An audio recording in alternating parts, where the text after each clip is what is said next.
Hi, sweetheart. Do you hear me? Hello.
Hey Sridhar, hey Lena, hey Imran.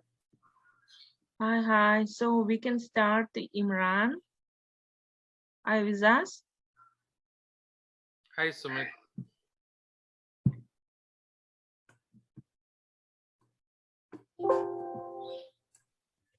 Yes, we can start.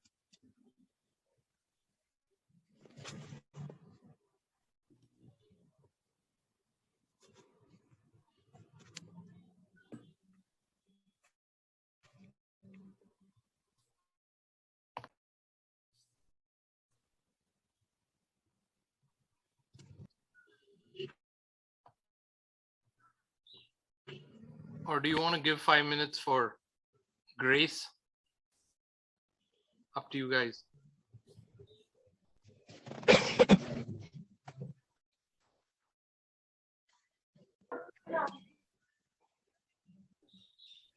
Who's moderating the session, Sridhar? We have Imran taking over hosting these sessions going forward, and Okay. We'll be doing a bit of an introduction, and then Lena is there, and as well as Imran is there. Cool. We can also chime in, but I think we have a lot of judges, so I plan to be on mute for most part. Sure, no worries. We have 10 startups who have applied. We did have a cutoff date of 20th for them. Okay.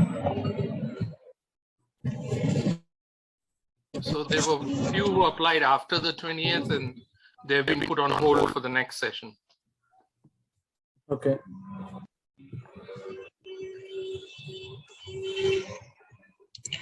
Yes, so we can start our unicorn pitch, and welcome everyone, respected judges and the startups, those who have applied for unicorn pitch. I would like to welcome on behalf of Inspiring Bangladesh, the local host for this unicorn pitch. Now, without a further ado, I'm inviting the first startup.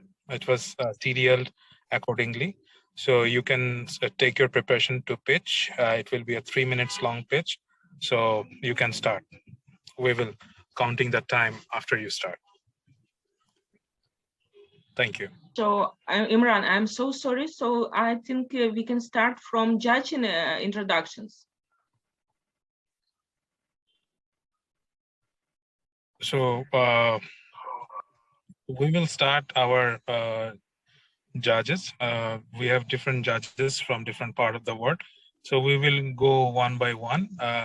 Can we go with Mr. Fahim Shahriar? He's present. Then we will go part by part. Mr. Fahim Shahriar. Hey, hi there. This is Fahim Shahriar, Asia Relationship Manager of Whole Price Foundation. So I'm basically establishing local and international partnerships to support our Human Accelerator program. So in Whole Price, we provide students with the knowledge and skill sets that they require to survive in the 21st century. Apart from Whole Price, I'm also affiliated with other notable organizations like Way to Their World. Thank you so much for the invitation. I'm looking forward to hear some amazing pitches. Thank you. Mr. Gazi Vanka. Hello, everybody. Greetings from Belgrade. My name is Guy Wanka for the ones who haven't met me yet. I'm keen entrepreneur. This is my third endeavor within the entrepreneurial activities. I'm a current Chief Financial Officer of Fashion Union LLC, which is a leader in clothing production and specializing in neat lightwear.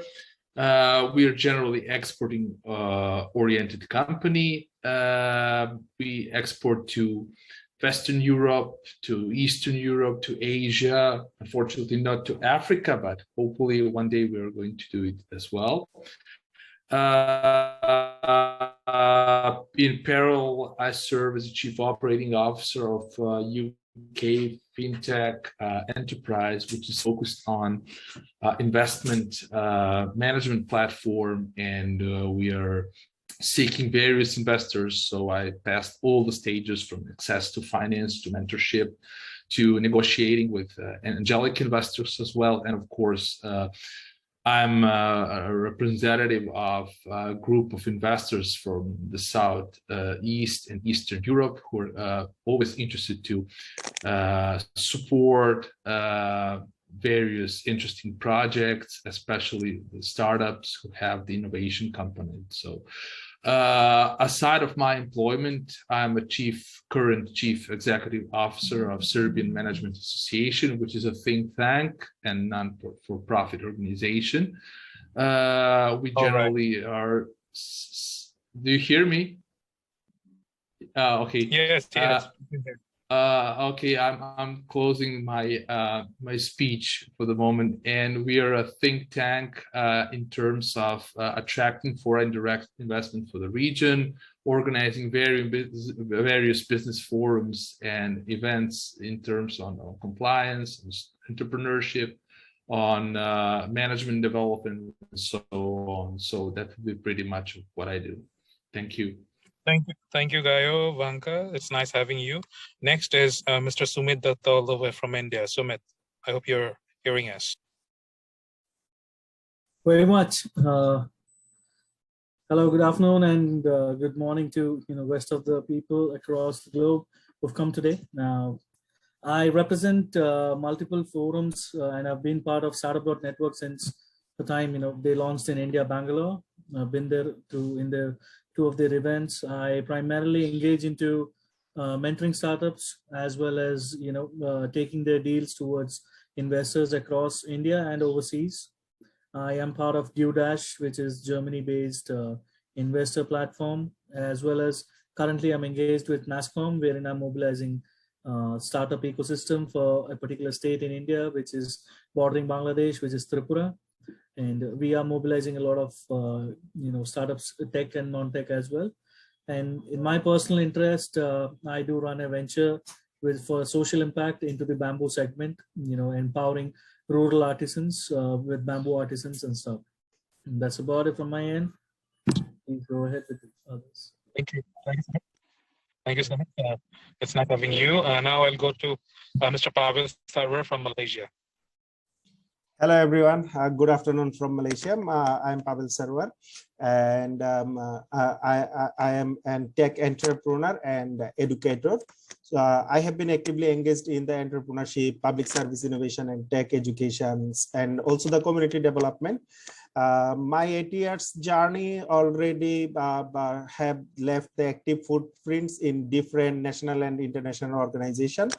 And through my activity, actually, I am trying to prepare the young people to become productive and engaged citizens, and to educate and enable the school students, especially the girls, in the innovation, technology, and entrepreneurship. So currently, I'm living in Malaysia, and I have a couple of the initiative and organization, Bangladesh, Malaysia, and Nepal. Today, I'm representing one of my youth-led global organization, Youth Hub.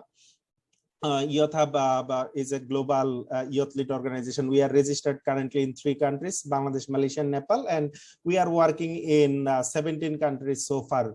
We have active team in 17 countries, especially in the Southeast Asia region and the African region. Thank you so much, Imran Fahad, for inviting me today. I'm super excited.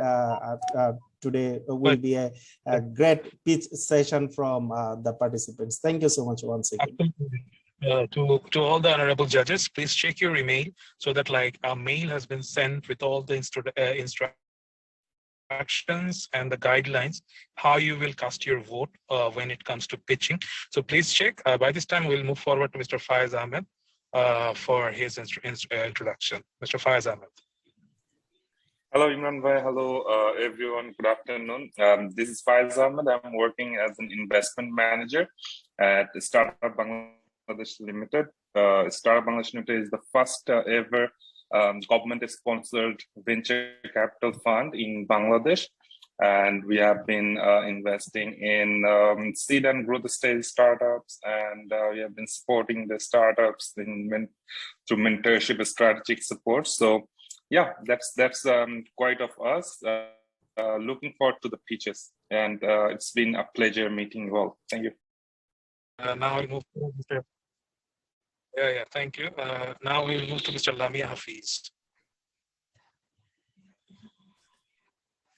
Hi, thank you so much for having me. Good afternoon to all.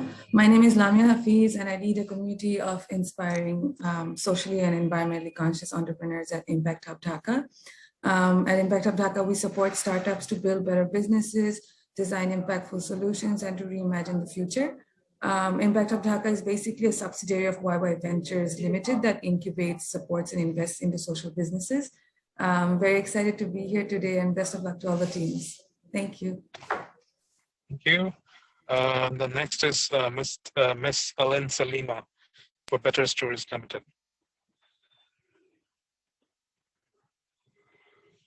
Hi, everyone. Thank you. It's a pleasure being here. And thank you for inviting me in this judging panel. My name is Salima Hussain Allen. I work in Better Stories as director, and I'm the ambassador of Star and country manager of Tetra Tech Spring. Our work has demonstrated Bangladesh youth men and women. We have enormous talents in creativity to make the difference in the country. So, and all they need is the opportunity and the chance to chase the dreams. Our mission is to help facilitate the dream to hit the ground.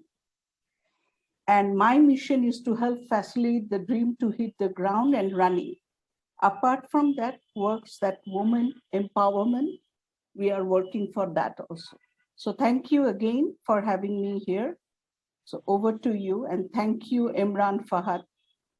Thank you for joining us. Now I'll move to Mr. Sridhar Raj from India. Sridhar.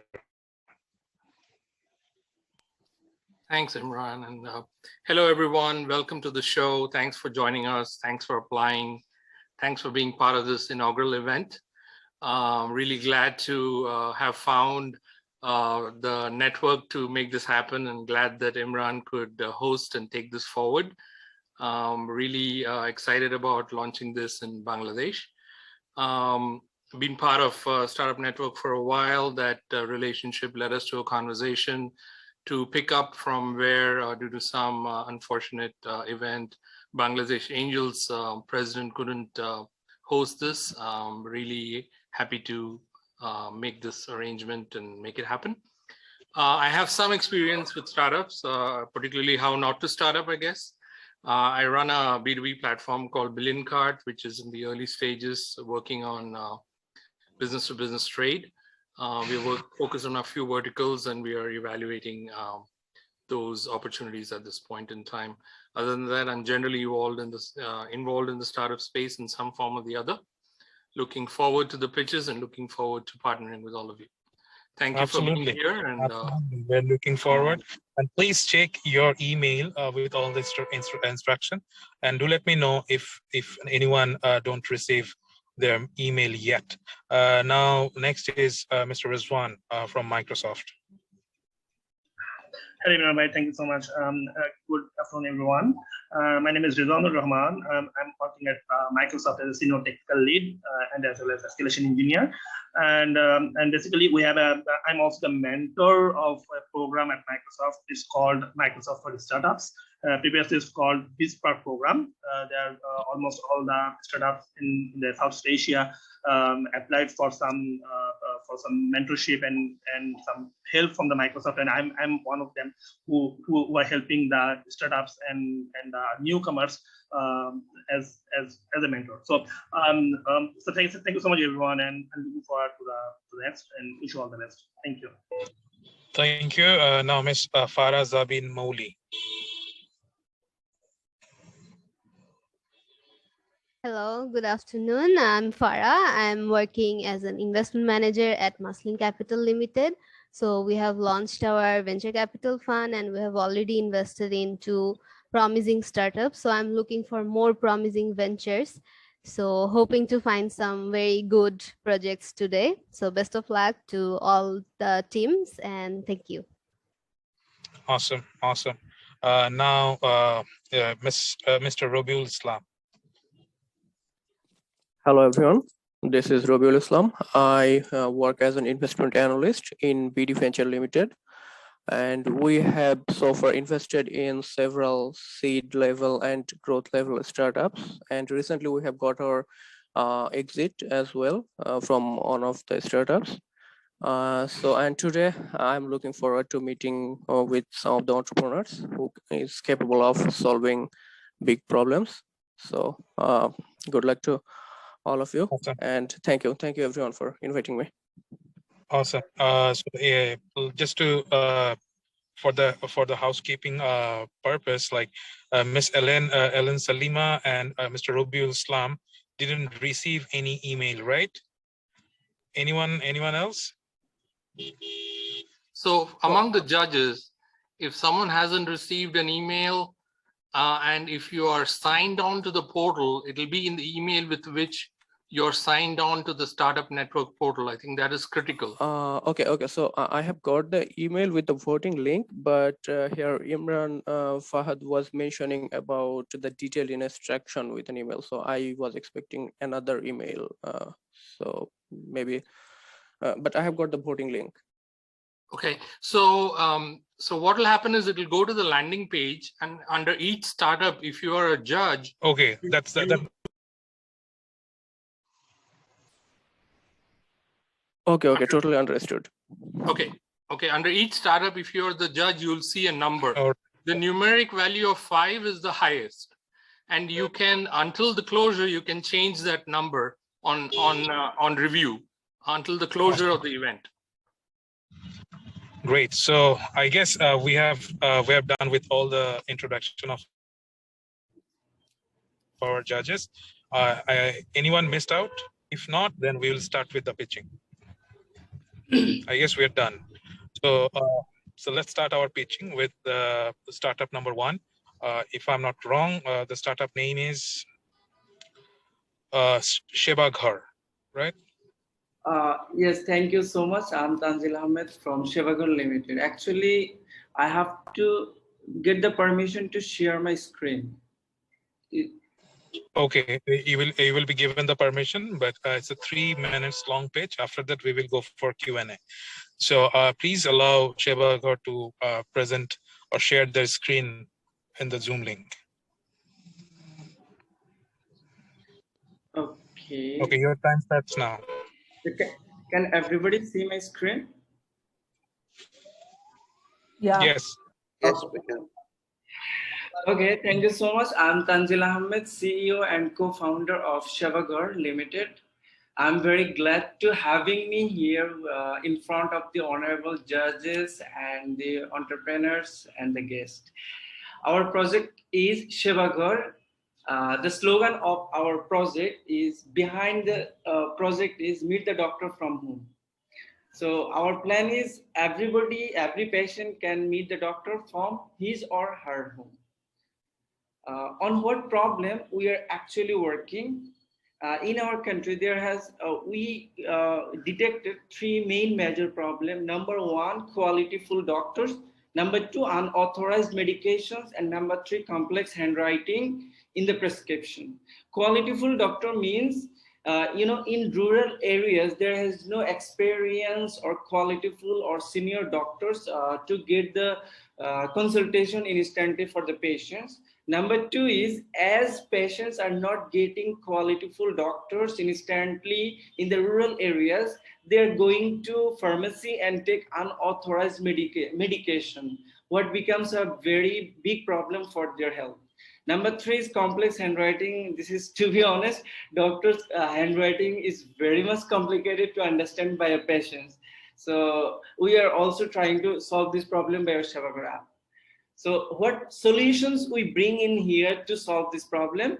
Number 1 is, number one solution is reaching doctors from home. If you become sick, you can reach any doctor instantly by emergency basis or making a schedule from Shevaghar app, and you are getting authorized doctors. All our doctors in our platform, there has 1,500 BMDC approved doctors, and it's very cost effective, as you don't need to, if you become sick in rural area, you don't need to come to in Dhaka city or Chittagong city.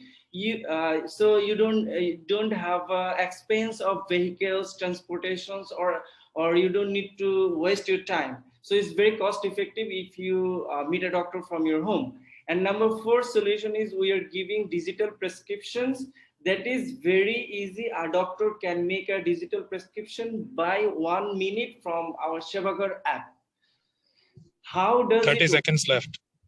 How does it work? This is a screenshot in here, and our journey started in 2019, and 2021 we become our largest telemedicine platform in Bangladesh. It's a competitive advantage is online is very much competitive, very easy to get, and we have market size is 160 million and potential customer is 30 million, and we have 400,000 patients we have already in our platform. Our roadmap is getting 10,000 doctors and 25 million patients in next 3 years. This is our team member, and our business model is 20% based business commission transactions, and we have raised 200k million. Yeah, time's up. Okay, thank you so much. Thank you. Thank you. Yeah, now floor is open for the question and answer. Hi there. Thank you for your presentation. My question will be more concerned with your competitors. I saw that you have your niche, but I haven't seen who are your competitors. And can you tell me a bit about your differentiation, the strategy, and of course about your competitive advantage? What generally makes you attractive? And can you elaborate more about your market traction? Thank you very much. There are some competitors in Bangladesh, but not very much big competitors here in Bangladesh at this moment. A market cap, if I tell, there has everybody could be a patient. Here is 160 million patients, I can tell. In our country, there has 47 million internet users. So we assume we might get 30 million patients in our platforms, and from there. Yeah. Complete your elaboration. Sorry. Okay. Can you tell me a bit more? If you receive an investment or you generally raise additional round of money, how you're planning to spend it? Okay. Actually, our project is already developed, and we have been developing since last 3 years. So it's almost ready project. Now we need to do its marketing only and some upgradation. We are coming with clinic. We are coming with some other more features also. So if we get investment, we will use by this roadmap. We have currently 1,500 doctors and 400k patients. So we will try to engage 10,000 doctors. All doctors will come in our platform. And Thank you very much. You answered my question. Other judges will probably have some questions as well. Thank you. Thank you. Appreciate it.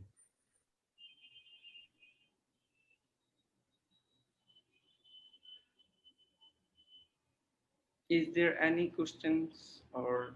Are you concerned about liabilities at all? Sorry? Are you concerned about liabilities? In telemedicine, one of the factors is, for example, insurance coverage may not be available. What happens with the diagnosis? How do you qualify the doctors? Or what happens if the outcome is wrong? Are there any liabilities involved in your? Okay, thank you. It's a very nice questions. In Bangladesh, yeah, definitely there have some risk in telemedicine, though all our doctors, what we are adding in our platform, all are government registered doctors. They have a BMDC up to they are government certified doctors. We are not giving any service. We are just the intermediator. Doctor and patients talk and they share their problem to each other, and they solve their problem. For example, if I become sick, I go to a doctor. What happened? Doctor just talk with me and he give me some test. I'm going to diagnostic center and coming with the report. Same things in here. You're talking with virtually with the doctors, and doctors giving you some diagnostics. Then some reputed diagnostics working with us, like ThyroCare, Prava Health. We are working with them. So you will take the service from there, and you will send your report to the doctors. Then doctor will give you prescription based on your report. So, and here you ask about the security or insurance. Here normally we have added insurance modules in our apps. Also, we are working with the insurance company to come with to solve this problem. But here in Bangladesh they have some complication, but we are trying to add these features in our app already. Thanks. Yeah, most welcome. So there are a lot of startups in this sector. There are Doctorola, Dr. Bhai, and a lot of other startups. So how are you differentiating your services from them?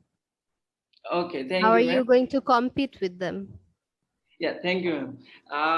I should not tell any positive or negative about my competitor, because all their startup, their tech companies and businessmen also. We are very much different from others. Normally what happened in Bangladesh, many startup companies making apps, making a system by some companies, like they're purchasing and they start their startup. But what happened in Shevagar, behind the Shevagar, there has a limited company, BD Task Limited. This is a mother company of Shevagar. So BD Task has 100 employees, engineers who are working to develop this platform. Actually, everybody is not. We have a very good, strong team behind the Shevagar platform. On the other hand, other startups, they don't have like this. They are purchasing, and after a few days, they cannot survive it for their technical effort. But we are very much strong on technically, and some other features. If I tell you, nobody ever come in Bangladesh with an emergency doctor facilities. If you want to get a doctor within 45 seconds, you will get it. You might test it.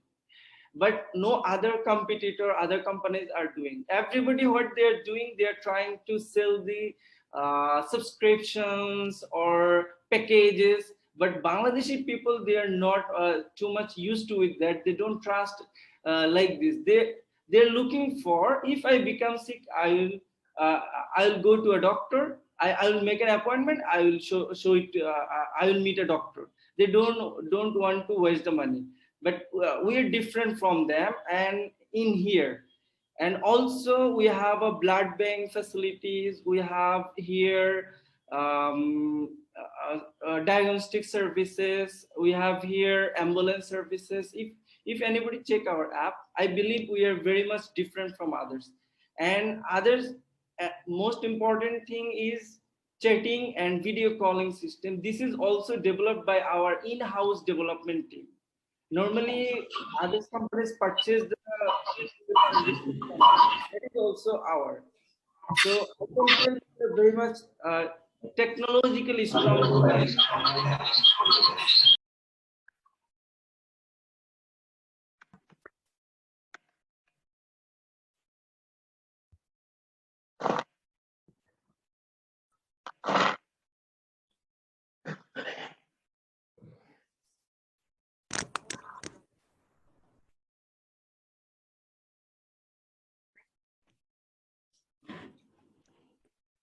Yes, we are back.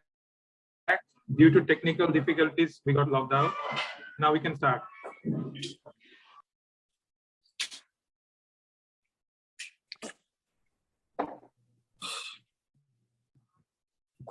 Are we back online, everybody?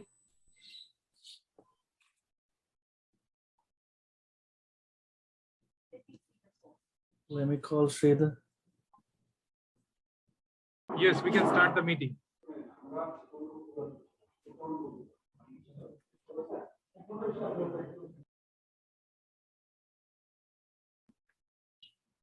Are we moving to the next startup?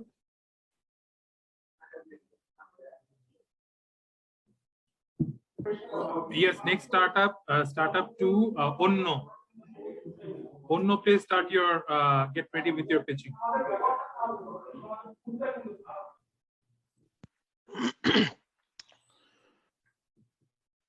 Sure, guys. Can you see the screen? Okay, I'm sorry. Was there any problem in the Zoom? I'm from Shivagur.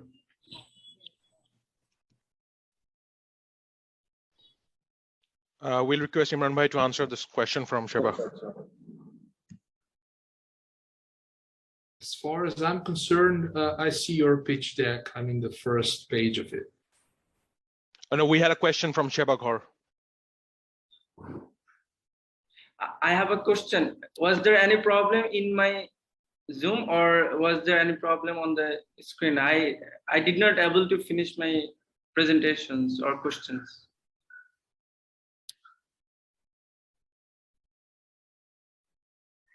Imran Bhai, you are mute. You should unmute yourself. Yes, Shebagor, we will come back to you again regarding your pitching, because due to technical difficulties, we have to cut it down. But if anyone have a question for Shebagor, they can ask quite shortly in 2 minutes. Anyone have any question for Shebagor? I would add one more question. Can you elaborate more on your financial projections? How you came up to your forecast, or can you give us a more long-term forecast? I'm forecasting it could be 25 million patients we can register in our platform within next 3 years. So if patient comes, definitely there will be business. Thank you. Yeah. Thank you. It's enough. Thank you very much. Any other questions from the judges? Any other questions?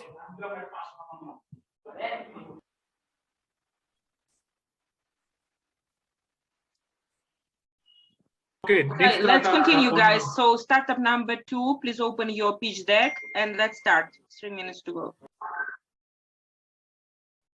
Can you see the screen? Yeah, let's start, please. Perfect. Yeah. So hi, everyone. This is Tamed. I'm the co-founder and CEO of Onno. We are an internet restaurant platform for SME restaurants in emerging markets. As we speak, over 1 million SME restaurants, where 42 million people are working in the sector, are struggling badly to survive because of the fierce competition they face from large restaurant chains or corporations who obviously got access to better tech, higher marketing budget, and lower operations cost. On the other side, the small restaurants, after paying their rent, staff salary, and utility, they have nothing left to spend on branding or technology or even food safety training. That's where we come in. We call ourselves the OEO for the restaurant industry, and we are aiming to empower over 600,000 restaurants in emerging markets. For the last 1 year, we have been building all these amazing virtual brands, delivery brands you can only order online. But the fun fact is we don't produce the food. The food is actually prepared by our SME restaurant partners. And as we speak, we are adding 3 partners every single month. What we do in our production facility, we prepare all the ingredients, package them, and then we sell them to our restaurant partners. The partners buy the ingredients from us, they follow our SOPs, and then they produce the food for us. Please be reminded, they can continue doing their usual business. We only help them to get additional revenues. And when the food is ready, we get it delivered using 3PL and food aggregators. Even after buying all the ingredients from us, the restaurants make 30 to 35% profit. QC is a very big concern. For the last 1 year, we have built an infrastructure where we have a QC field force, a very strong legal agreement with the restaurants, and we provide training and retraining along with random audits to make sure the restaurants follow our SOPs. At this time, the online food delivery is growing at a rate of 28%, with more and more young people having access to more disposable income and more access to better tech. So obviously technology plays a big role in our business. We give free access to our restaurant partners to our tech solution, which is free of cost again. This helps them to manage their kitchen better. It helps them to get direct orders from customers. And also we have an IoT solution in place, which helps them to control their food wastage. The market where we exist is almost $45 billion in Asia. Our GMV target for the next 2 years is to reach 12 million, which is 100 crores BDT. We already have a traction of 82,000 in the last 11 months. And whereas one of our partners, just to give you an example, got an ARR of over $15,000. In terms of competition, we mainly compete 30 seconds. With traditional franchisors like CP Chicken, Kazi Farms Kitchen, but they're not that impact focused like us or even tech focused. Our team with over 20 years of business experience, and we have been building notable ventures previously in Bangladesh and beyond. After winning the Bangladesh market, we plan to explore other emerging markets in Asia. Just to let you know before we end, we are the top 9 startups at Bangabandhu Innovation Grant, and we have been a winner at Impact Collective, which is one of the largest accelerator program in Asia. Thank you so much for your time. Looking forward to your questions now. Thank you. Now the floor is open for the Q&A for 3 minutes. Like anyone can make any questions, and we will end it up in 3 minutes. Thank you. Hi there. Oh, sorry. Keep going. Go ahead. Okay. Have you raised money so far? And can you tell me a bit more about your market traction? Yeah.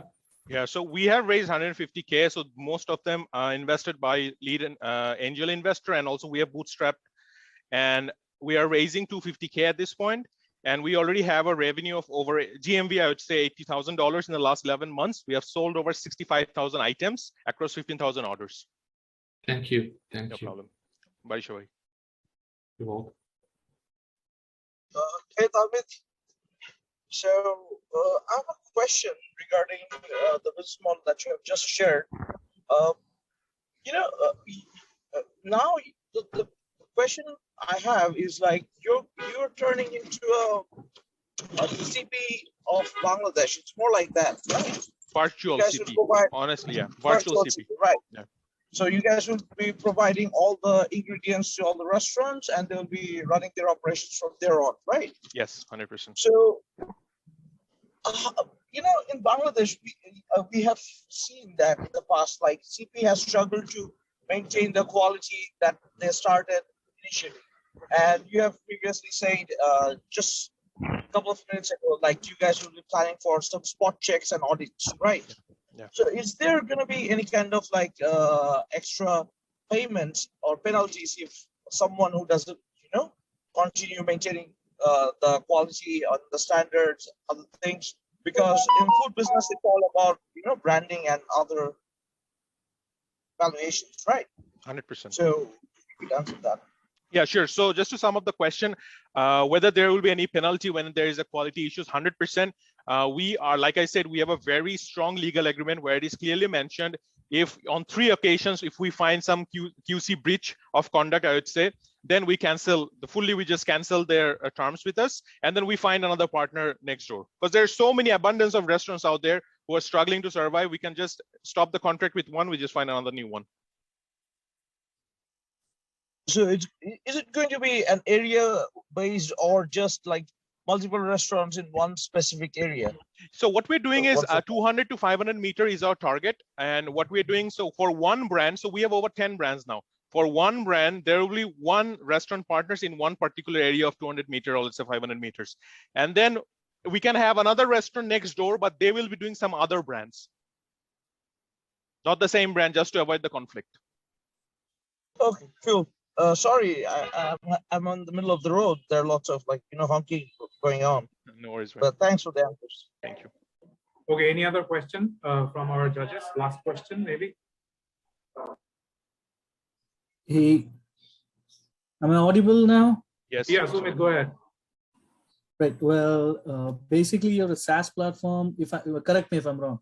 You're a SaaS platform who brand is as a service. Okay, BaaS. Right. Fair enough. But who holds the IP? See, we do. These are all our brands, our recipes. Everything belongs to us.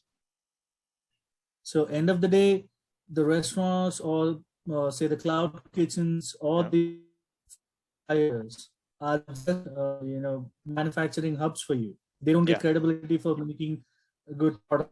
It's usually upper cream, right? Oh, they do. Honestly, what we're doing is, I would say from Oyo, we are now turning into Uber, so that when the restaurants order, they know exactly from.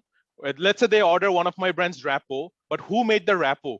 So that is also now being promoted to the end customers. So if the restaurants are doing a great job, we let the customers know, look, this is made by this particular restaurant. So this is the new change we're bringing. Yeah, that's fine. That's fine.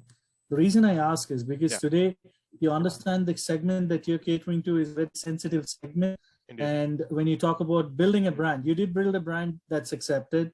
However, having said that, the suppliers or the manufacturers for that who make these products, end products for the customers, they just get for now they're getting just the products, and say tomorrow, like you say, you want to be the Uber, so that's quite pivot into your overall as to say XYZ restaurant made wrappo, and you said that the customer gets to know, end customer is buyer gets to know that from XYZ who made wrappo as a brand. So after that, does once that wrappo brand becomes a cult in the customer side of it, would you play with them? Are you sorry, Sumit, your line is cracking. We cannot hear you clearly. The line is cracking. I'll reiterate. It's simple. Tomorrow, as you take this pivot of going into the Uber format, when they start selling wrappo at an impeccable pace and customers love to order it from ABC restaurant, who's going to own the brand? Still, we're going to do it. So this is okay. Let me put it in a different way. Let's say electronics retail, and then we have the dealer models, right? So the brand is still owned by the major company, right? The dealers just sell it. So this is something very similar to that. So brand stays with the company, and then the seller will be different. Understood. But however, that doesn't answer the question as to who's getting the brand value. Is it 100%? We will get it, because since we own the IPs. How do you become an Uber? I'm sorry, I'm trying to be the devil's advocate here. No, that's fine. That's fine, because we're still in the we're still considering whether to go into Oyo model or Uber model. But like the end of the day, what we are seeing is that even if the customer, let's say, likes ordering from one particular restaurant, but at the end of the day, if we don't exist, then that restaurant is not making wrappo anyway.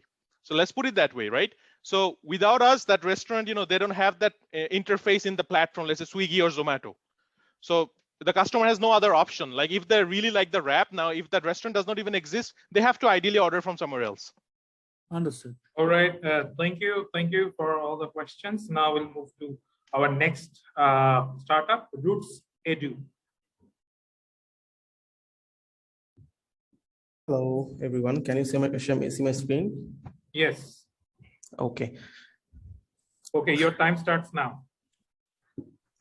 Hello, I'm Tairasan Riddho, the co-founder and CEO of Roots Edu. Roots Edu is an edtech startup of Bangladesh, which helps students crack different types of competitive exams.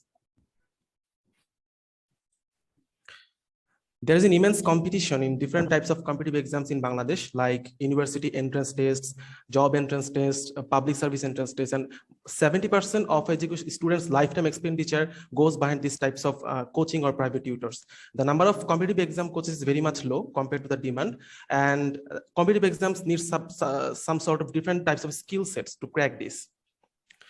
So we made up a solution. We built a platform where we onboarded the best coaches of the industry with experience of over 8 years. Through our app and website, students can get access to interactive live classes, doubt solving, test analysis, study materials, and this saves a lot of time and money of a student. The total edtech market size of Bangladesh is around $2.2 billion, and the K-12 to competitive exam segment, mainly which Roots is focusing currently now, the total market size is around $1.5 billion, and by the end of the year 2022, we are targeting to capture at least $15 million market. This is our user acquisition journey. We take different numerous live classes in our social media handles, like in our YouTube channels and Facebook pages. And by being convinced our expert teaching pedagogy and depth of content, students download our app, they experience our premium services, and after that, they subscribe and unlock all the premium features. Our revenue model is quite simple. We generate revenue directly from the student subscription fee. The average student subscription fee per month is around $10 US.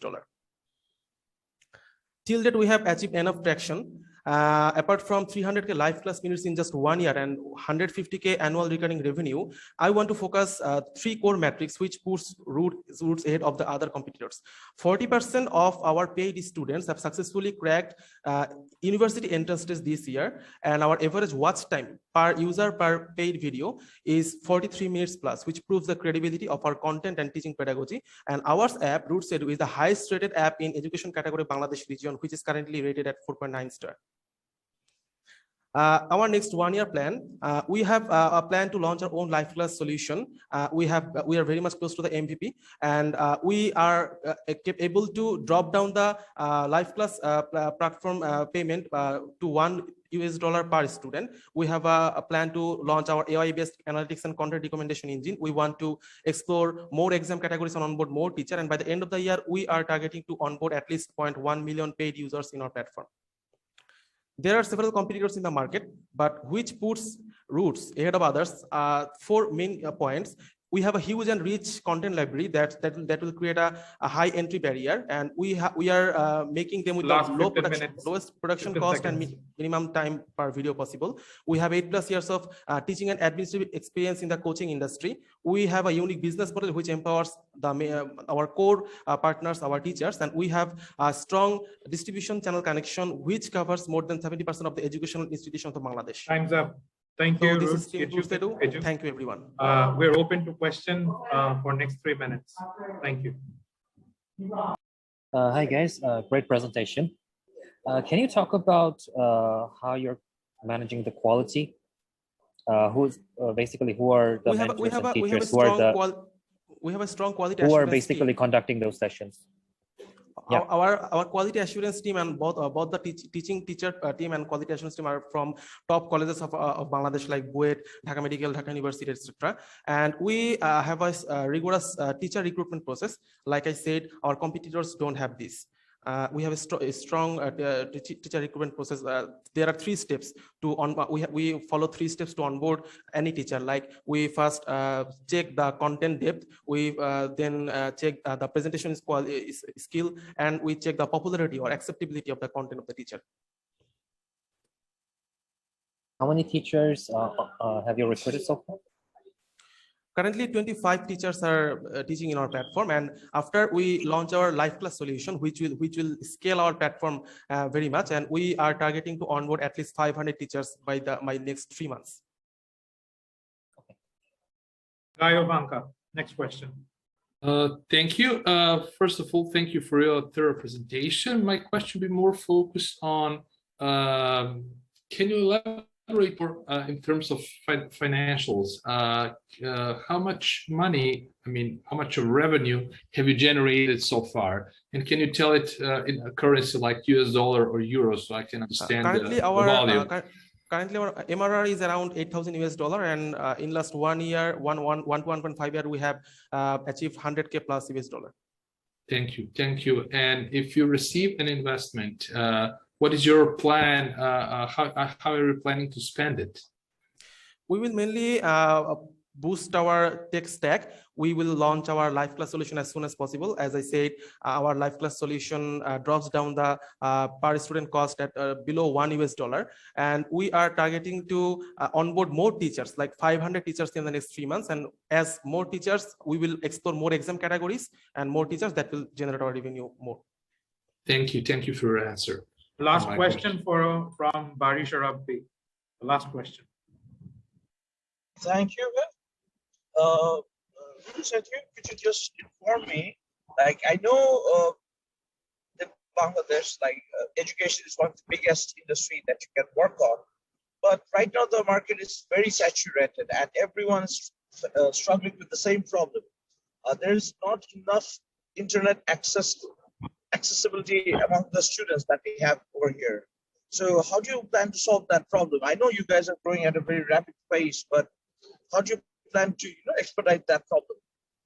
We have another backup plan. We are trying our blended solution. We have set up 2 branches at Uttara and Shantinagar, and in that branches we are setting up our experience centers where students come and pay for monthly subscription and they experience our digital content at that center. So that will reduce the interpretation problem at scale.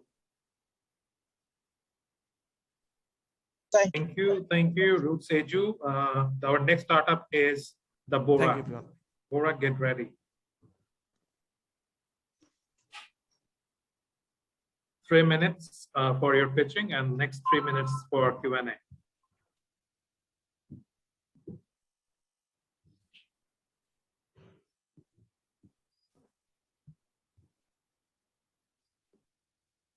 Borak, are you ready?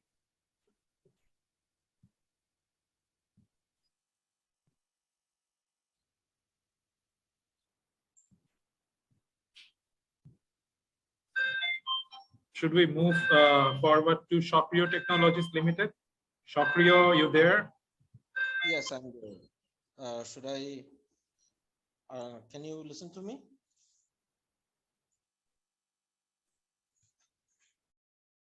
Hello, can you hear me? Your sound need to little bit louder. Okay. Shokrio, can you hear us? Shokrio Technologies.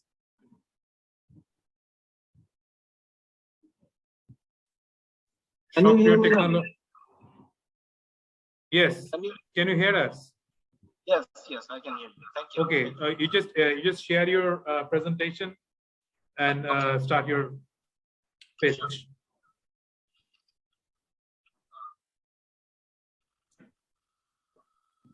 Can you see my screen?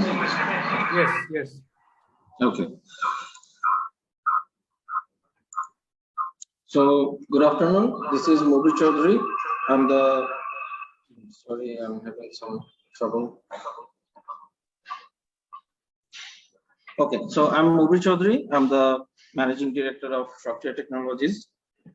The problem we're trying to solve is in Bangladesh and in similar countries, the SME manufacturers have a huge gap in accountability as well as efficiency in their sales channel due to their manual type of nature. And to remove these challenges, they cannot afford to use ERP due to different financial as well as other structural issues. And in more than 90% cases, the whole retail industry is run on credit, and hence when the retailers fail to pay the distributors on time, the distributors also fail to pay the manufacturers on time, and this creates a whole cash flow deficit across the whole value chain. To provide support in that cash flow scenario, retailers actually cannot go to banks because they do not have sufficient bankable data, and banks also cannot access to this bottom of the pyramid B2B segment, as they do not have proper bridges to reach this very significant number of retailers. To solve all these challenges, we have come up with Shokrio SME Business Development Platform. So through this platform, we have equipped the SME organizations with distribution management system, through which they are bringing efficiency as well as accountability in their sales channel. We are providing them with analytics that is enabling them to make database decision, and we are connecting retailers with the banks and other financial institutions so that they can take faster and cheaper loans. So in this overall development platform, we have a distribution management system at the center, and around it we have other solutions like CRM, retailer financing, accounting, and HR. Our ambition is to serve across the whole developing world, and we have identified a total available market of around $196 billion across the world. Now, we have taken the bottom 80% of per capita GDP countries, and we have found that they are contributing 42% of the world's GDP. So according to that, we have identified a serviceable available market of $82 billion. And from there, we have targeted obtain $4.12 billion worth of market from the global. Last 15 seconds. So from we are trying to reach $73 billion. In Bangladesh, we have 7.9 million SMEs and 8,000 organizations that can take our service. And across the last 12 months, we have received some very good response from the clients, as well as got subscriptions and mapped 83,000 outlets. Okay. Time's up. Thank you, Shakriyo. Now the floor is open for Q&A from our honorable judges. It's 3 minutes. Please ask any questions if you have any. Thank you. Yeah, hi guys. Just a quick feedback. You have way too many texts in your slides. It's very difficult for us to process. Can you just quickly go over your financials? Yes, sure.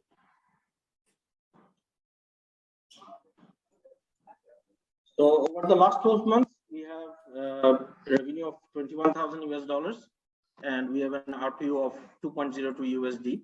And our CLV, right now our management, we are actually making operating loss. That's why our CLV is negative right now. And our we have considered 10 years of customer lifetime with us, and our CLV by CSC ratio, as we are actually making operating loss right now, so it's right now negative. So yeah, that's all.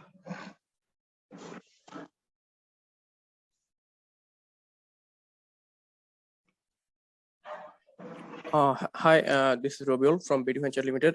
I'm not actually sure about the solution you are providing. Not clear on that part. You have mentioned that SMEs are not willing to use ERPs. And so how you are doing this, or how you are solving this problem? So what we are coming up with is basically a sales channel solution. It's not an ERP, but for a small organization, we are providing them with distribution management system, and soon we will come up with HR and accounting solution, which is more or less enough for a SME organization to run. And in the distribution management system, we are providing them with solutions like mapping their retail points, as well as mapping their own complete retail-based mapping, as well as the transaction mapping. We are automating their primary and secondary sales channels, and we are helping them to monitor their whole sales team activities through our system. So, and apart from that, we are coming up with other solutions like advanced analytics, retailer POS software, and immediately we are working on retailer finance. Okay, so thanks for the clarification. So what is the biggest challenge that you're facing right now?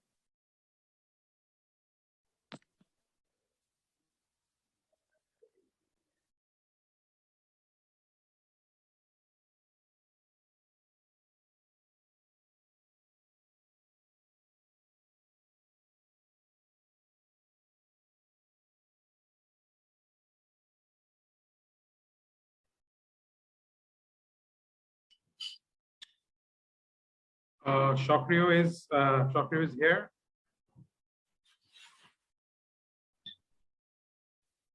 Same here. I couldn't listen to what they were saying. Now we can hear you. Thank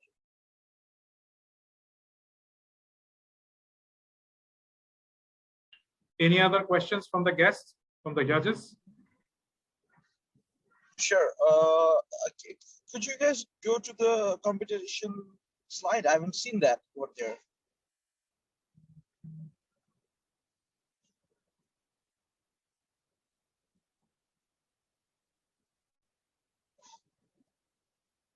So, you know, like ShopUp is doing with Macom, Sindabad is doing with their own thing for this B2R model. And similarly, S Manager is running the market right now. So how do you differentiate your product compared to them? Because those are very easy and they can like do that at a fraction of your cost. So how do you differentiate yourself there? Okay. So to answer your question, let me first identify how they're moving. So they are practically moving from bottom-up approach. So they are directly approaching the retailers. And what we are doing, we are taking the difficult path. We are onboarding the SMEs, and the SMEs are actually onboarding the retailers. So what their challenges is basically they have to incur a lot of costs, like millions of taka to onboard these retailers. And the challenge is that the retailers are not tech savvy. They are, to the best of my knowledge, I mean, I've heard it in some place that with every 2,000 activations, even one is not being retained. It's because that the retailers are not used to using these apps and everything, and they're not very convinced of these apps. Now, what we are doing is basically we are onboarding retailers into our platform at practically zero cost, because the retailers are being onboarded by the sales team of the SME manufacturers. They're collecting orders through our platform, and we are receiving their ordering details through our system. So we have actually tied up with one fintech organization, and after receiving that data from our end, they are creating this this credit rating, and then they are actually approaching a particular bank or a number of banks, and that bank is going to fund the distributor. So it will practically become a trade financing sort of thing. So that's how we are actually moving. And the best part is that retailers are getting benefit without actually operating any sort of applications. So that's the best part. And that's basically I mean, that's the way that I believe that we will succeed, because it's not involving the retailers in actually operating the system, but they are getting the benefit. So what you're saying is like the retention and customer acquisition is comparatively very higher with S Manager and others compared to Shopkreo, right? No. It's the other way around, basically. Compared to the other retailer applications. That's what I'm saying. Like you guys are cheaper compared to right. No, thank you. Thank you. So we are taking the more difficult path, but once it is done, it will be very much sustainable.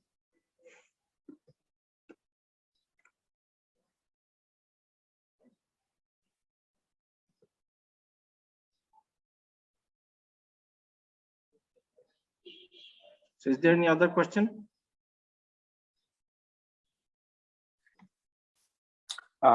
Yeah, just if I may, a very quick question. So how many SMEs or customers right now you have on your platform or your server?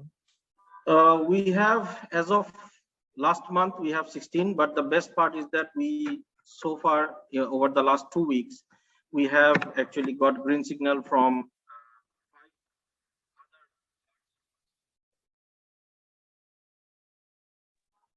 Okay, great, thank you.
Okay, let's move to our next startup.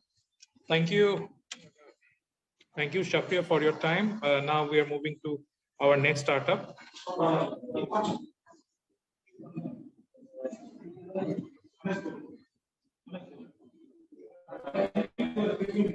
Hello. Zenkia.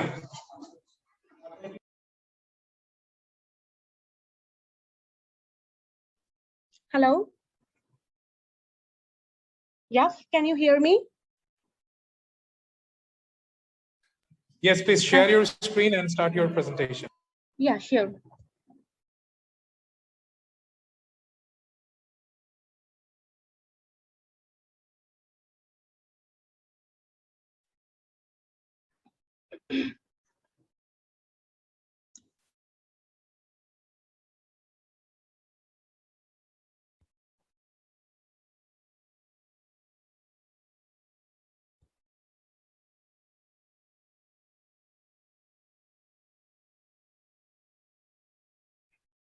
Just give me 1 minute. I need to share my screen.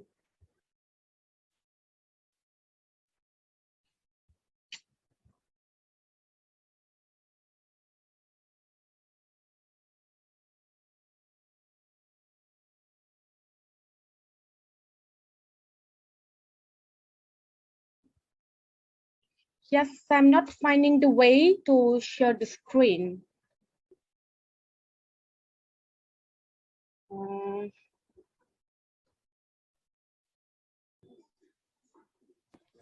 Imran, if you could get on a call with Can you see them my screen? separately. Can you see No, my we screen? can't see your screen. No.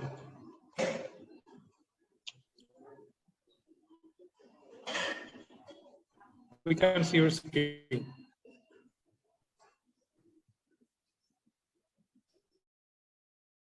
Yeah, maybe this way. Just wait a minute. Can you see now? Yes. Okay. So, yeah.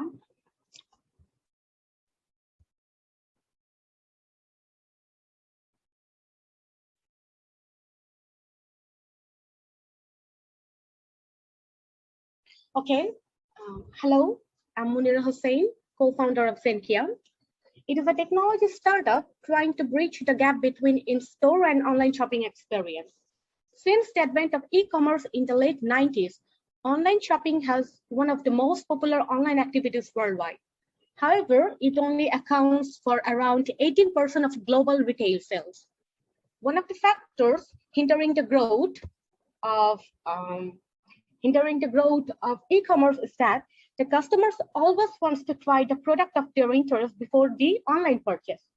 And this is difficult when they only have pictures or videos to get an idea about the dimension, color, and the mechanical features of the product. As a result, the customers feel less confident when purchasing the product in online, which is one of the main reasons behind the slow growth of e-commerce. To solve this problem, we have developed a browser-based interactive 3D model viewer with built-in zoom, pan, rotation, and augmented reality capabilities. This viewer can be embedded into regular websites, replacing the images and videos that are traditionally used. It will help the online shoppers to place the virtual product in their immediate environment and check the dimension, color, and how well it blends in the immediate environment. It will help to increase customer engagement, decrease product return, and dramatically increases in online sales. So why are we pushing augmented reality now? We can see that the current generation mobile devices are powerful enough to render good quality virtual objects with real-time augmentation, which has opened a new horizon for the e-commerce industry. Also, the industry tech giants like Apple, Facebook, Microsoft, and Google, they are really pushing ahead both in hardware and software. At present, we have a small number of beta testers who are web developers, engineers, architects, product designers, basically who work with the 3D models on a daily basis. We have chosen them as our initial group of customers. Since these groups of people are more technology oriented, this is why it is easier for us to approach them. We have a free starter package, which we are offering to them to get valuable feedback, improve our services, and adding new features. Also, larger companies who sell furniture, home appliances, bathroom fittings, depend on these groups of technical people for development and maintenance of their websites. Last 30 seconds.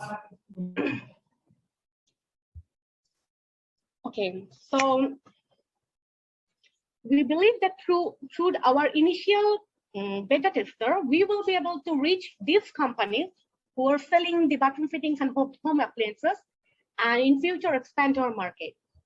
Our startup is registered. Our startup is registered in USA, but currently we are operating from Bangladesh.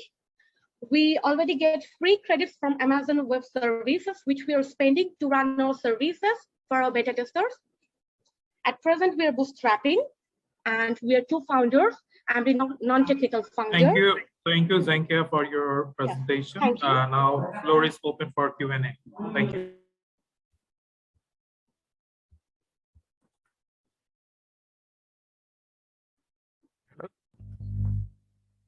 Hello, Zenkia. So Yes. So my question is, what is your traction so far, and what is your funding requirement, and how do you plan to utilize that? Okay, right now we don't have any traction, but we get some free credits from Amazon Web Services, which is equal to $16,000 US. This amount we are spending on our beta testers so that we can get the we can understand what bugs we have, and we can develop all the flaws we have in our software. And yeah, that's what we are doing right now. And we are looking for the funding opportunities. Yeah, next, Gayavanka. Thank you. Thank you. Thank you for your presentation. I really like your project. I think it's really one of a kind. And my question will be more focused. Can you tell me a bit about your competitors? Who are they, and what makes you unique in terms of competition? Okay. If we go to like, wait. Sorry, I didn't hear you. No, do you have a slide so that everyone can see? I have a slide. Yeah, that would be really nice to share with us, so it would be easier Can for you see everyone my to follow slide? up. Yes, yes, I can see. Yeah. Okay. Here we can you can see that we have find out our top 4 competitors. Okay, it's Cohom, Mergzen, Sketchfab, and Augment. So we have all the services, similar services, except if you take a look, you can see only Sketchfab is very close to us. They have 3D viewer, which is ready to use. Okay, but in our part, like Zenkia, we have the 3D model viewer, which has the AR capability. It is browser-based, so customers can instantly share it with their customers. It supports the animation both in 3D viewer, and it supports the augmented reality also in the animation. I mean, when you're augmenting the product, you can see the animation features, and it's ready to use. Sketchfab has 3D viewer. It is ready to use, but you cannot augment over there. So we believe that we are ahead of our competitors in that way. Okay, so what about your software development? I mean, I know that you have developed an early stage MVP. What is left to be done? What is your plan to update the software? And of course, are you focused, if you receive an investment in the near future, how are you planning to spend it? Is it going to be focused on making your product more marketable, or more focused on your software development in terms of backend and front end platform? Okay. If you go to our website, you will see that our product is ready to use. And our beta testers, they are using it. They are giving us the feedback. Basically, like if you go over there, like you are a 3D modeler, you go over there, you sign up by yourself. You do not need any help from us. Okay, then you can upload your 3D models in your asset manager. Then you can very easily share the link with your customers. Or like if you are a web developer and you are working in a company, maybe you are working in a furniture company, you can very easily embed a link, iframe code in your website, and then this company can using our services. Okay, thanks for the thorough answer. And for the funding opportunity, yeah. Any last question for Zankia? I think if Yanko can go before me, then I can go. I think there are lots of people who raise their hands. Yanko, you please go ahead. Hello. Yes, hello. So yeah, I'd like to know, like, what's the revenue model that you guys are working on? Could you please repeat it again? I'd like to know what's the revenue model that you have for your product, like how you guys are charging your customers, you know? Okay, yeah. Right now we are not charging. We're spending the credit we get from Amazon Web Services, but in future, we plan to charge our customers on monthly or annual basis. We make the price very cheap, so we are targeting the mass market. Okay, so we believe that if we make it cheap, then we can very easily reach the mass market. So, okay, you can reach mass market, but you are burning right now. So if you don't put in the numbers very soon, don't you think your number's gonna go out very soon as well? You're gonna burn all of your investments. Yeah, like if we get the investment, we need some developers, few developers for the backend, but still it is ready to use. But for like when we will get more customers, it will be difficult to handle because right now we are two founders. I'm the non-technical founder and my brother is a technical founder. All right, thank you, Zankia, for your presentation. Now we are moving back to the Borak. Borak, are you guys here? Borak. Yeah, I'm here. Sorry for missing the previous one. Actually, I was watching for the startup number 4. And all right, so get ready and share your screen. Thank you. Okay, thank you.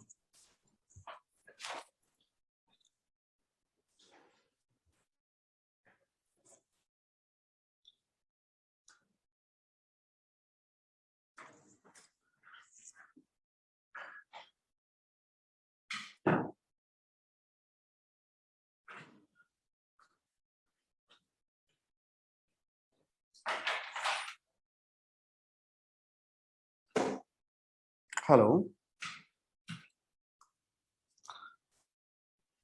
Hello. Yes. Oh, okay.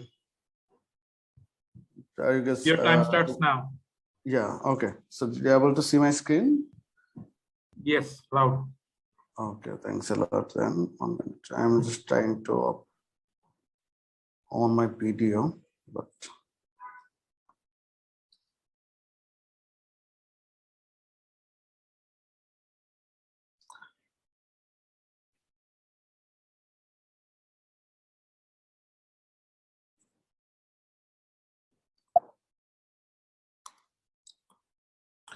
Sorry for the delay. Actually, I am Shafiul Alam Biplov, co-founder and visionary of the Borak. So actually, we are over the last 2 years. I am myself an engineer and technical people. So we observed few things over the last few years, like customer needs to install different type of applications to enable different type of services, like right from a single app, then handy services from another application, and grocery from the another applications. And another things is there's no application in the Bangladesh actually to book several type of services from a single platform. And the service providers is not happy actually with other competitors. Like the company is setting their prices to this to the service providers, And we also looked into the store owners who is not, they are doing the delivery takeaway part for their product delivery things, but they are not happy actually in other few things like invoicing, stocking, customer management, etc. So here's the Borak came actually. The Borak is a super app actually that help customers to get everything, whatever they want. In a very single sense, we can say that it's a marketplace to get everything, whatever you want, you can get it from a single platform. Like if you want to get a car, call a car, then after getting a car through the Borak, after sitting inside of the car, you can talk with your doctor through our services. And then if you want, you can book another car for your family members, and you can buy some sort of groceries to send to your family. All of it then you can do from a single application. So our main role is two things. One is the connect providers locally. We are allowing our customers to get their desired service providers from nearby positions. And for our safety, we want that no one should use any offline services to breach the security parts. So we already got we already finished the MVP person. We ran a trial referral campaign, and we got 35,000 users, and we got 20,000 USD for the Amazon credit from Startup Istanbul and Sister Challenge. And now we are waiting to make it fully live. So we did some sort of pre-launching in the last 30 seconds. And we got a lot of insights, and we adjusted our software like this. And we know at the Bangladesh market size is here, and this is our actually total next 2 years plan, accordingly as per the current insights. And here are some value propositions. Along with the business, we want to make the largest blood donor network, because we believe if we can book a service from an app, we can also manage blood donors. Thank you, Borak, for your presentation. Now floor is open for our judges for our questions. We'll take 4 questions, so please carry on one by one. Starting from Mr. Fahim Shahriar. Hello, Team Borak. Well, guys, your slides are, well, you have a lot of text in your slides, and visually it's really it's quite distracting. Same feedback to Team Sankhya as well. Yeah, please work on that. My question is regarding your traction. Have you managed to? How many customers do you have at the moment, and what are their feedbacks? Okay, we got 35,000 registered users so far, and we got sorry, but I may show this one. Because you're providing different sort of services. I mean, did they give any feedback about? Yeah, definitely. So yeah, we already talked with driver associations with the 6,000 drivers. We already talked with the store owners association for the store parts, and a lot of we registered 224 shops, and we got a lot of insight. We adjusted our software as per their feedbacks.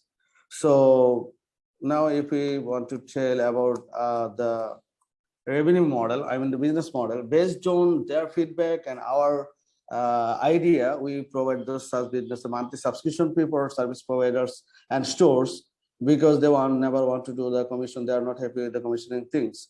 And top directory listing and premium service charge we want to put for the stores actually by not asking the high rate commissions. And the commission system of real-time ride hailing, whatever we call the ride sharing things, we are also going to give the 10% or even less, because we are going to generate money from other services like the doctors, electrician, and stores. So after gathering all of those informations, we actually developed our full softwares over the last 1.5 years, and now we are waiting to just start it from the December 1.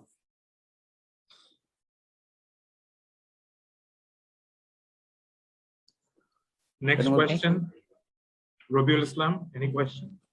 Yes, so we have seen ride-sharing companies who are only providing ride-sharing services. They are burning lots of caches, and they are struggling a lot. And you are trying to provide multiple services at the same time. So how you are going to compete with your competitors who are just focusing with the on service, and how you are planning to sustain in the long run? Okay, nice question. And we are something like we added some sort of different value propositions in these places in the ride sharing. Like no customer in Bangladesh actually can book multiple rides together from a single application.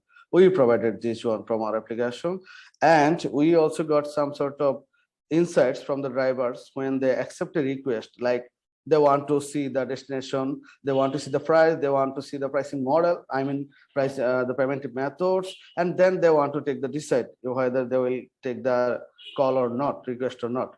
Then we came up with a solution like we are broadcasting the request so that within the 1 kilometer radius, all drivers receive the request same time, and who actually want matched with the request requirements, he will receive the call and other call will be closed, and definitely he will get another. In those sorts way, we are very confident that we can beat our other competitors as well.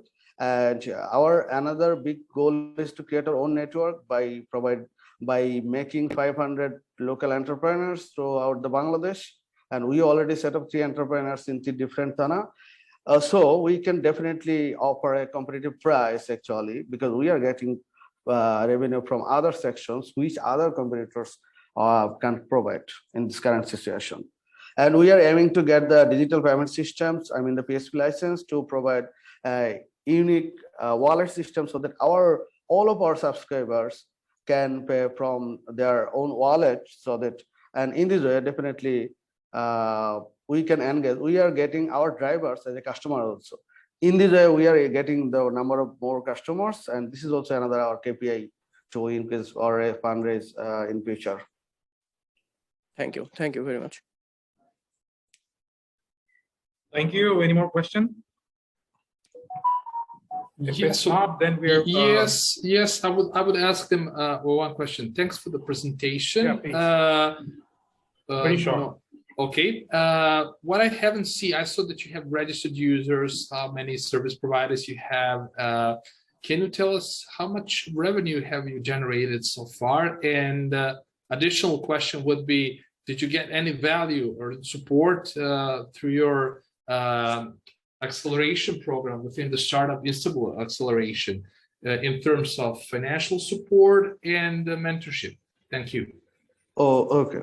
So regarding the revenue generation, our current API is to get as much as people registered, because we believe if we get number of people in our system, definitely they will get their like a student, he can provide his tutoring service through our system, right? So our main KPI is to get as much as number of people in the system. So in that sense, we are actually burning our money. We are not charging anyone on support, but after the December 1, definitely we will start charging money. Our first target is to the ride sharing, and others, the subscription model will give that first 2 months free, and definitely then when they will get used, they will get beneficial. Definitely we will charge like 500 or 100 taka monthly. This is the business model. And the Startup Istanbul and the Seed Star, from the Seed Star, we already got a few credits for the SMS, Twilio, and for the Amazon AWS services, 10,000 USD. And for the Startup Istanbul, they already talked, and they are also waiting to get some revenue or tractional activities so that they can fund us after 3 or 4 months when they will be ready for the next tranche. And they gave us also 10,000 USD credits, right? So this is where actually we are working. Thank you. Thank you, Borak. The next is Engage.ai. Engage.ai, just get ready with all your. Can you hear me? Thank you. Yeah, we can hear you loud and clear. Thank you. So can I share my screen? Please go ahead. So it need to be closed first, right? Oh, yeah. Okay, I stopped my sharing. Okay, thank you.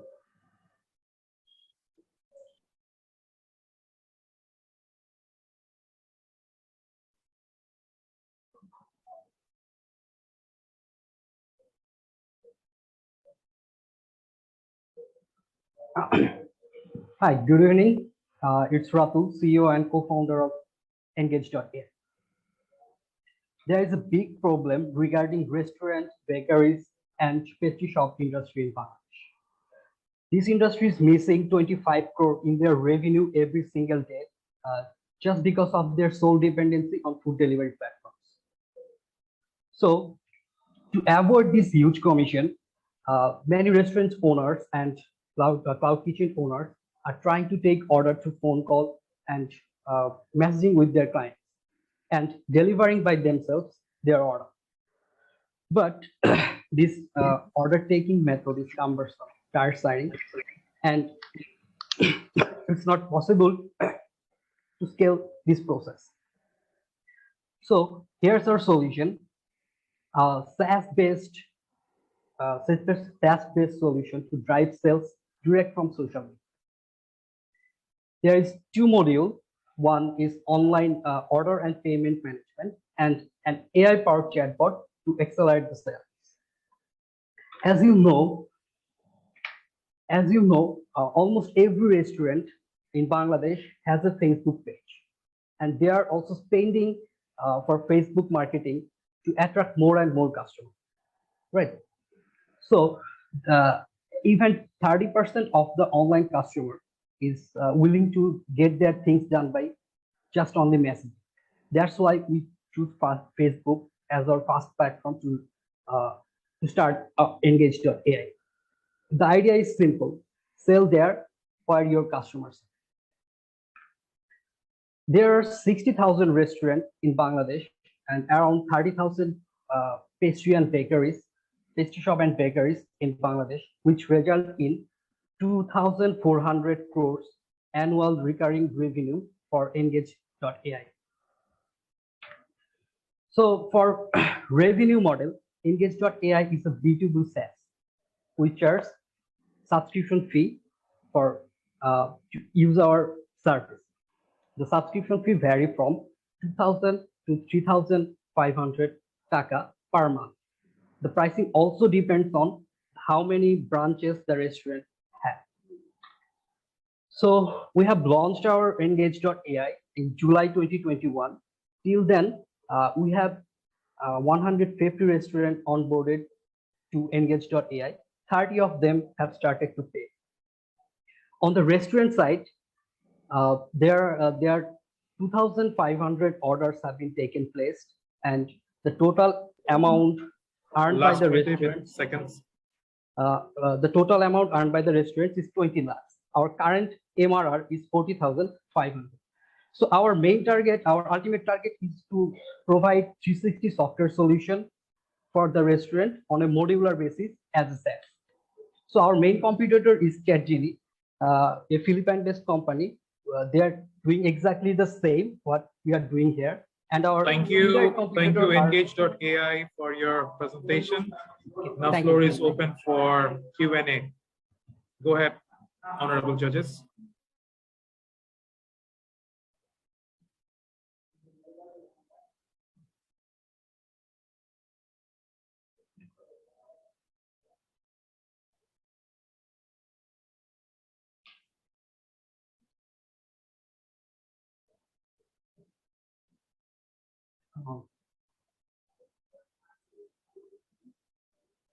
Any question for them? Yes, I would like to know more about your revenue model.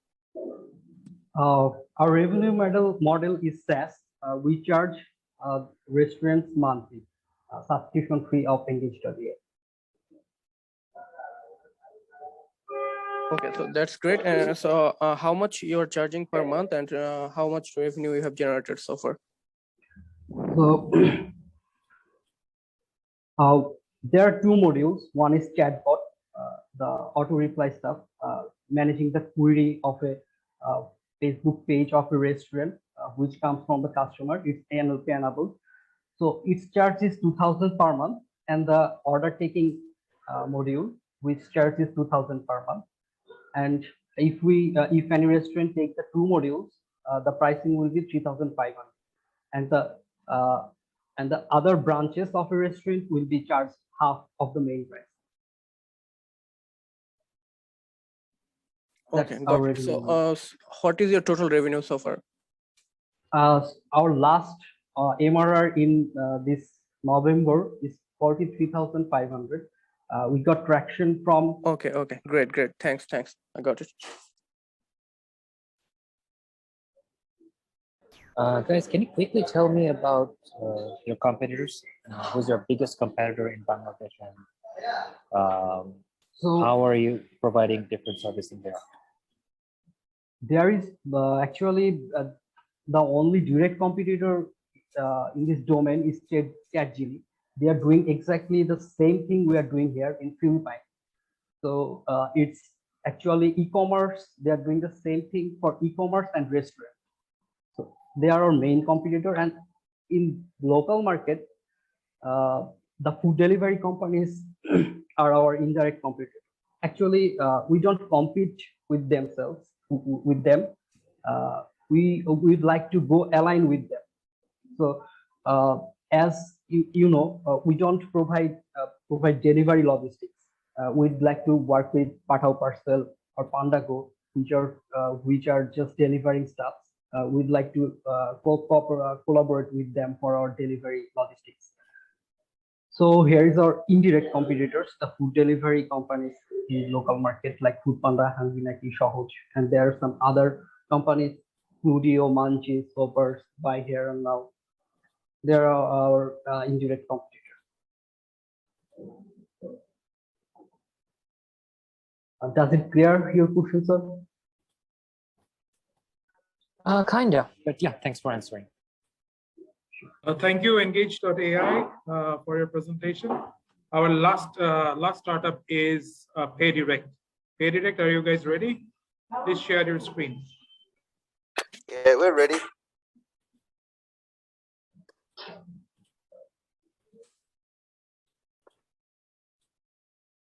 Please share your screen, then we'll start the timing. Okay. Before they move to presentation, what happened with Rainmaker? Are they going to make it, or they are not participating in the event? Sorry? What happened with the Rainmaker? Are they going to present as well, or they have decided not to participate at this event? The last startup, yeah? I guess they are not present right now. So we are moving to our last startup, PayDirect. So PayDirect, your time starts now. No worries, I just asked because I was curious. Okay, we're starting.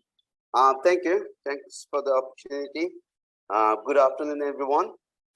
So as we can see, we developed a solution called PayDirect. That's what we based our name on, and we reckon it's the future because the overview is the complete solution is basically a simple payment processor system where a customer can withdraw their income or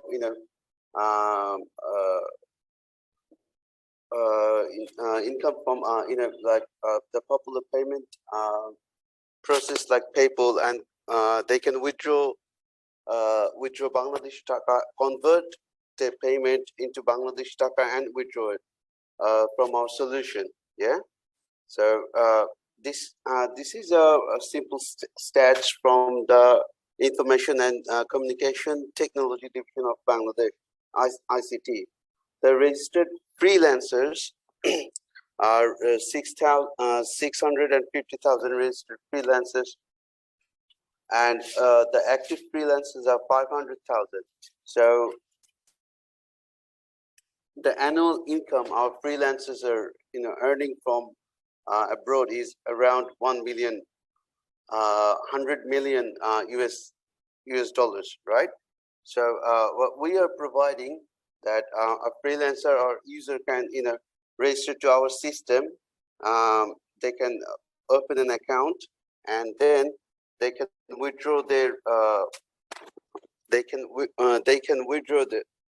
withdraw from their PayPal or like other payment popular payment system account and convert the money to Bangladesh Taka and withdraw it from our solution.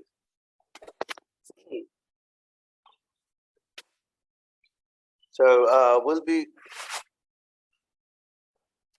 we are hoping to work with big companies like PayPal, Skrill, Stripes, Mastercard, or Visa card, because if we can show you the system as a small demo. So this is the dashboard from the user. Sorry, this is the dashboard. Yeah. So this part,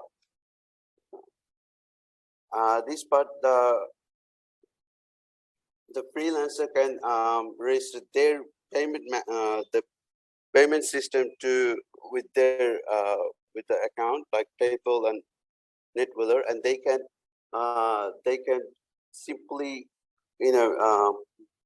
convert that amount to Bangladeshi Taka to Last 10 seconds.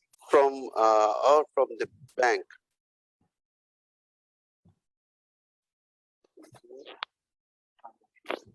Okay, this is the transaction report. Yep. Thank you for your presentation. Your time is up. Any questions from the judges? Yes, I have one question, which is, what are the regulatory requirements for your business, and have you already obtained any sort of licenses yet? Okay, we're still working on the licenses since the direct transaction from abroad to Bangladesh is quite it's not impossible. It's very difficult. So we are getting there, and our higher officials are negotiating with Bangladesh Bank, and we're trying to get something out of it. So it's in the positive area. Okay, I have a couple of questions, as I am directly involved with the remittance industry for last couple of years. So the first question, I totally agree with my previous judge asked about the regulatory permissions, because if you want to take money from the other country like USA, UK, you have the license for the approval from the bank, Bangladesh Bank. But also my question is, are you using the third-party payment gateway solutions or anything? Because just now you mentioned that the freelancer, they will take money in their PayPal account or the other payment gateway account. Then they transfer this money to your PayDirect, and your PayDirect job will be convert this money to Bangladeshi Taka, and they can withdraw this money from bKash, Rocket, something like that, right? Yeah.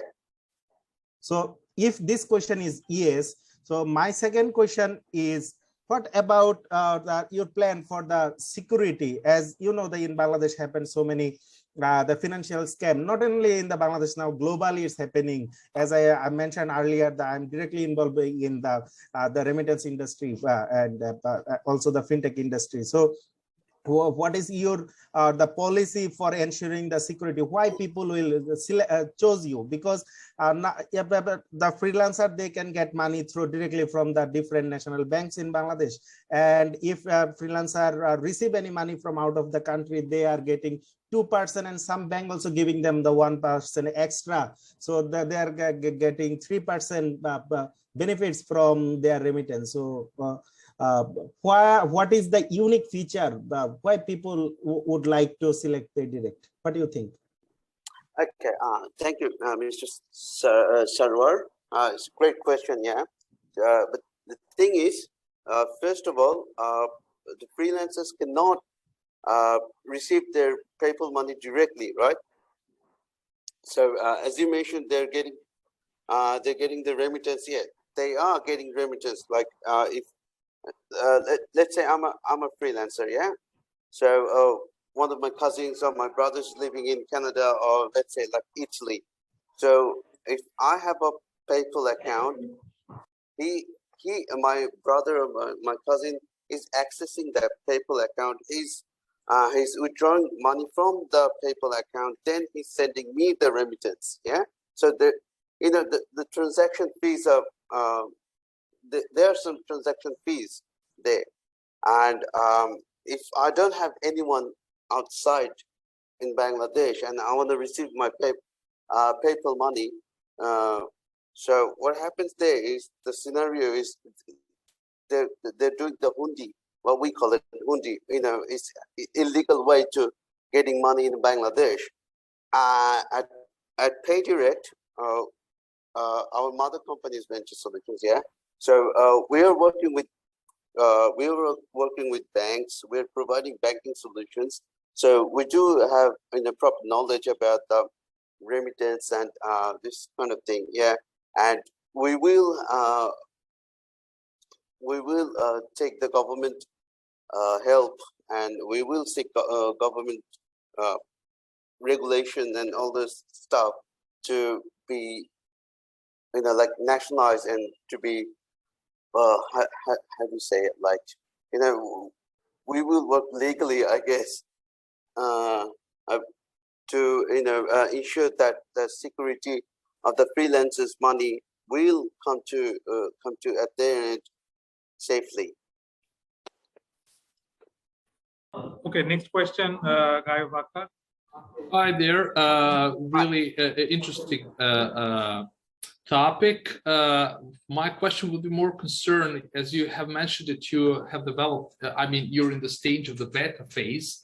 How far are you from completing your MVP? And I know that you don't have yet your market traction, but do you have some kind of idea where you're standing from the moment of launching your product? Thank you. Thank you, Guy. Yeah. So we are currently working on the project, and we are really hoping to launch our project in a beta mode in 16th December. That's pretty close from this moment. Yeah. Yeah, we are knocking on the deadline on the door. Yeah. So when you are entering the market, do you have some idea what would be the figures, financial figures, when you start with your market traction?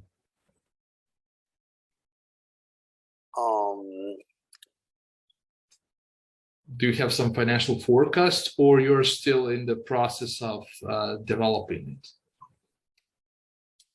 We are in the process of developing, but we are like forecasting somewhere around about like 100 or 150,000 USD. Thank you for your answer. Thank you, PayDirect, for your presentation. Now we are at the closing time. Everyone is given 1 minute for the voting. So we will announce the voting once we get the results. The first place holder will be a part of Unicorn Battle Asia. So your time starts now. All the judges, please cast your vote at the voting link that have been emailed to you guys yesterday. So your time starts now.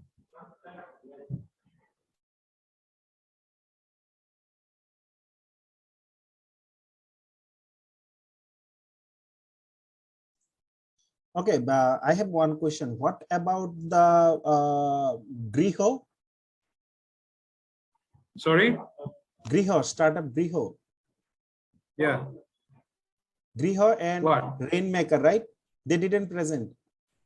No, they are not. They are not in this series of pitching in Bangladesh. Okay.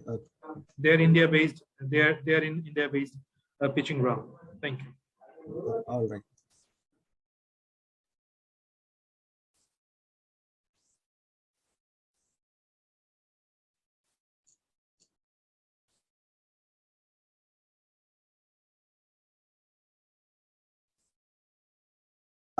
Please unmute yourself. So the winner of this round will be participate at Unicorn Battle Asia. So we are excited to announce the name of the winner. Let's see how it goes. Anyone can share their overview and feedback regarding today's session, please. Floor is open to everyone. Hi there. Well, this is my first participation to Bangladesh event. I was really keen to see what your market has to offer. Really interesting concepts. I generally understand that there's a lot of app and innovation things going on in the world. So the Bangladesh is not different from it. Additionally, I would add that it's really compelling that your presentation are not going any far from the others in the US or the UK. Maybe the problem in financing could be more addressed in terms of angelic investors and VC funds to take a closer look to Bangladesh market, as I see that you're pretty going strong with it, and any idea that could be compelling to the global market as well. I see that the Bangladesh can be is on par with it. So that would be my observation for the time being. I'm really happy that I participated in this event.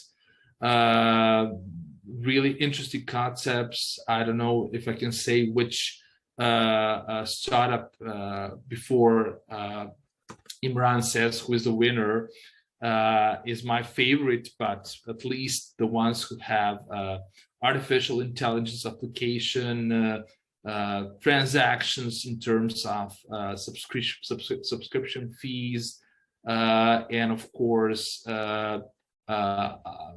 saying it all is that just guys keep on moving on with your ideas, and don't be shy when you're asking for your financial support, because this is the focus of your business. You know, you need to have enough money to stay on track and answer all the technological pace in due time. So thank you very much for giving me the opportunity to assess your event today. Thank you, Gavanka. Now it's time to reveal the results. I'll start with number 3 place. It's joint winner of 3rd place. It's Zenkia Inc. and Engage.ai. Congratulations, both startup. You two are secured 3rd places. This startup battle, unicorn startup Bangladesh pitch round. Number 2, the second winner, the 2nd place is Roots Edu. They are the 2nd place winner, and the number 1 and the winner of this round of Unicorn Pitch Bangladesh round is any guess? Any guess, guys? Any wild guess? Do you want to share your opinion at the chat round? Any guess for the number 1? Onno.